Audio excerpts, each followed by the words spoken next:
て、もう本当に毎月何百万と100万200万って稼いでたんですよね。じゃあもうちょっと頑張ってみようとかっていうのでまた深夜までやって、で次の日また吐いてリセットして、パソコンの前に向かってまた負けるみたいなことを最初はずっとやってましたね。リーマンショックの後でもそうですね。リーマンショックっていつ何年でしたっけ？2008かな。2008。じゃあこうライブドアショックとかリーマンショックを乗り越えてのってことですよね。そうですそうです。僕はでもその当時はもう本当にずっとデイトレーダーだったんで、デイトレってその日のうちに全部株を売るから現金化するわけですよ。アメリカでリーマンショックって起きてもそもそも株持ってないんで、ポジションがないんだ。だから次の日にすごいギャップダウンって言ってすごい下がってスタートするんですけど、自分の中の徹底したルールとして絶対に株は持ち越さないっていう。 지금 수많은 사람들에게 축하받는 이 사람은 테스타라는 인물인데요. 처음 시작은 고작 300만엔, 우리 돈으로 약 3천만 원이었습니다. 그런데 그 돈으로 시작해서 지금은 무려 100억엔, 우리 돈으로 900억 원에 가까운 자산을 일궈낸 일본 주식시장에서 전설로 불리는 트레이더죠. 여기서 진짜 대단한 포인트는 이 남자는 2005년에 투자를 시작해서 올해로 딱 20년째인데 그 사이에 라이브 도어 쇼크, 리먼 쇼크, 그리고 코로나 사태 같은 큰 위기가 있었죠. 그런데 그 기간 동안 연간 기준으로는 단 한 번도 마이너스를 기록한 적이 없어요. 물론 다른 사람들은 위기 속에서 큰 손해를 보고 고통을 겪었지만 이 사람은 매년 수익률이 늘 플러스였다는 점입니다. 말 그대로 20년 동안 연간 손실을 단 한 번도 낸 적이 없는 말도 안 되는 투자자였던 거죠. 실제로 리먼 쇼크 직후인 2011년에 1억엔을 돌파했고 2015년에는 누적 수익 10억엔, 그리고 2023년에는 한 해에만 15억엔을 벌어들이면서 역대 최고 기록을 세웠습니다. 심지어 그 무서웠던 코로나 때조차 일주일 만에 8억엔이 날아가는 폭락을 겪고도 결국 그 해를 플러스로 마감했어요. 그의 최악의 해가 수익이 가장 적었을 해였을 뿐.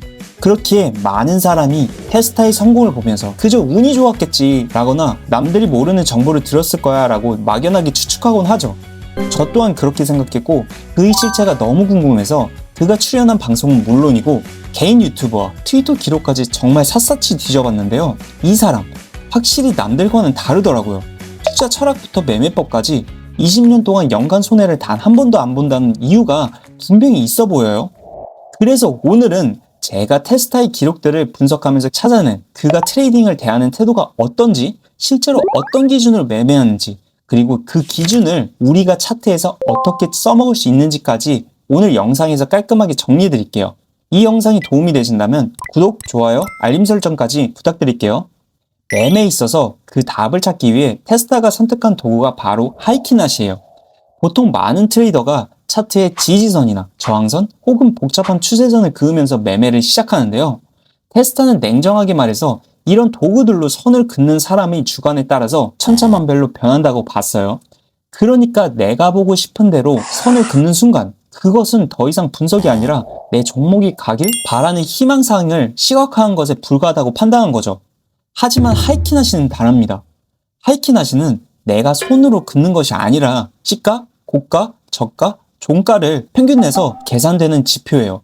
그래서 테스타가 수많은 보조지표를 뒤로하고 이렇게 명백한 캔들에 주목한 이유도 바로 이 객관성 때문이죠. 그런데 여기서 한 가지 문제가 있습니다. 일반 하이키낫이는 반응이 빨라서 잡스러운 노이즈가 있다는 점이에요. 그래서 이걸 그대로 추세 판단에 쓰면 방향을 잘못 읽기가 쉽죠. 그래서 오늘 우리가 쓸 건 하이키낫이 하나가 아니라 더블 하이키낫입니다. 역할을 둘로 나눠서 쓰는 거예요. 먼저 큰 그림인 추세는 노이즈 캔슬링 하이키낫으로 봅니다. 이건 잔파동을 걸러내고 지금 시장이 위로 가는 판인지 아래로 가는 판인지 그 방향만 딱 잡아주는 역할을 해요. 앞에서 말한 남는 장사를 할 수 있는 자리, 즉 이길 확률이 높은 방향이 어딘지를 알려주는 나침반인 셈이죠. 그 다음 세부적인 진입 타이밍은 일반 하이키낫의 봉 크기로 읽습니다. 노이즈 캔슬링으로 방향을 잡았다면 일반 하이키낫의 봉이 커지고 작아지는 걸 보면서 지금 힘이 실리는지 빠지는지, 지금 추세가 터지는 자리인지 아직 횡보인지를 세세하게 판단하는 거예요.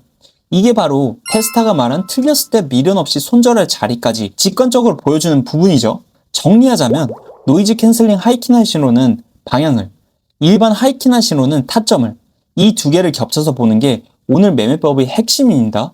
본격적으로 들어가기 전에 하나만 말씀드릴게요.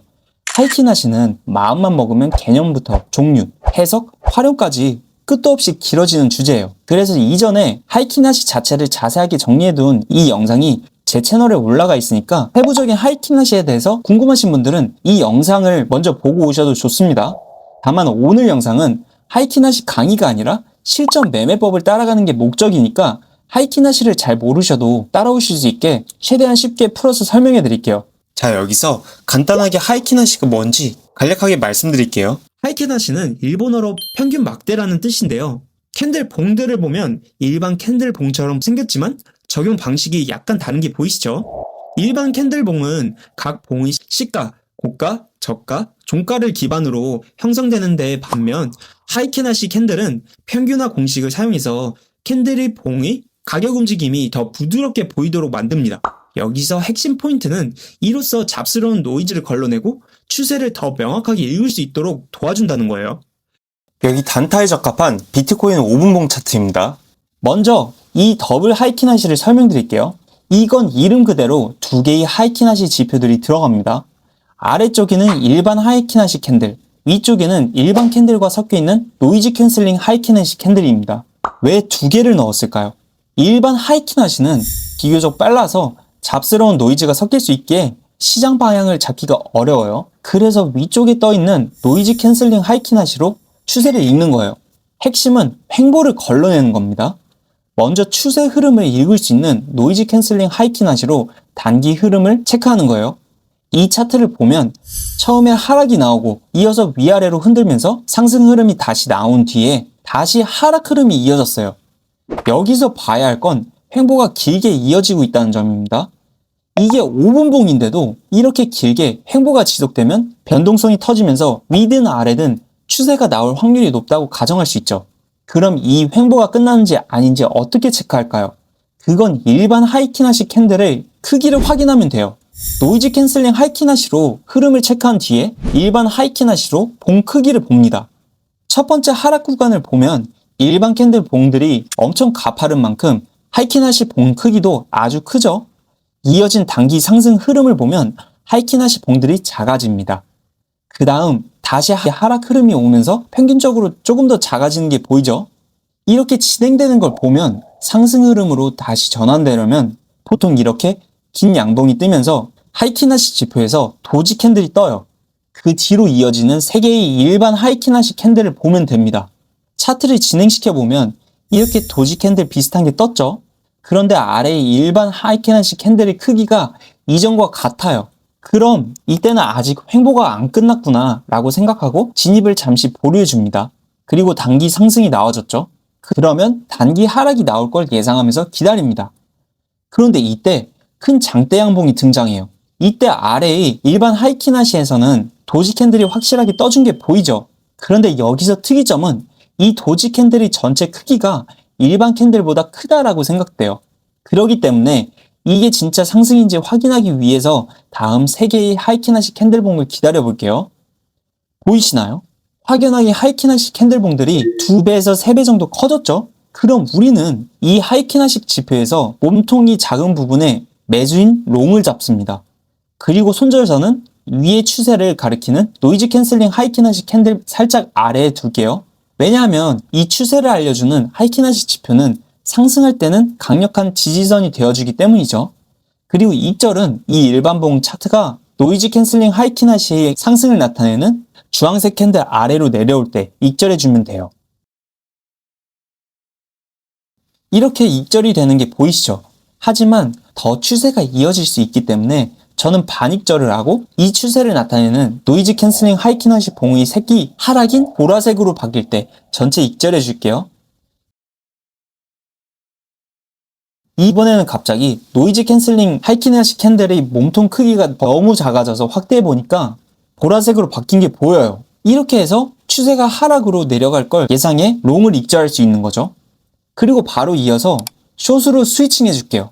손절선은 노이즈 캔슬링 하이키나시 살짝 위에 걸어둡니다. 차트를 진행시켜 보면 일반 캔들봉이 이렇게 잘 내려가면서 노이즈 캔슬링 하이키나시 캔들 위로 올라간 캔들에서 반입절을 해줘요. 그리고 이렇게 노이즈 캔슬링 하이키나시 캔들 색이 상승으로 바뀐 지점에서 전체 입절해 줍니다. 간단하죠? 이렇게 줌아웃해서 보면 확실하게 어디서 들어가고 어디서 입절해야 되는지 보이시죠? 그런데 여기서 끝이 아니라 이렇게 직관적으로 볼 필요 없이 진입 구간을 알려주는 롱태그 말풍선이랑 입절 구간을 알려주는 숏태그 말풍선이 자동으로 떠요. 이건 하루 기준으로 일반 하이키나시 캔들 봉이 4개를 더해서 계속적으로 계산해 확연하게 커진 구간을 이렇게 진입 구간 말풍선으로 뜨는 거예요. 그래서 단타 트레이딩에 더욱 적합한 지표라는 거죠.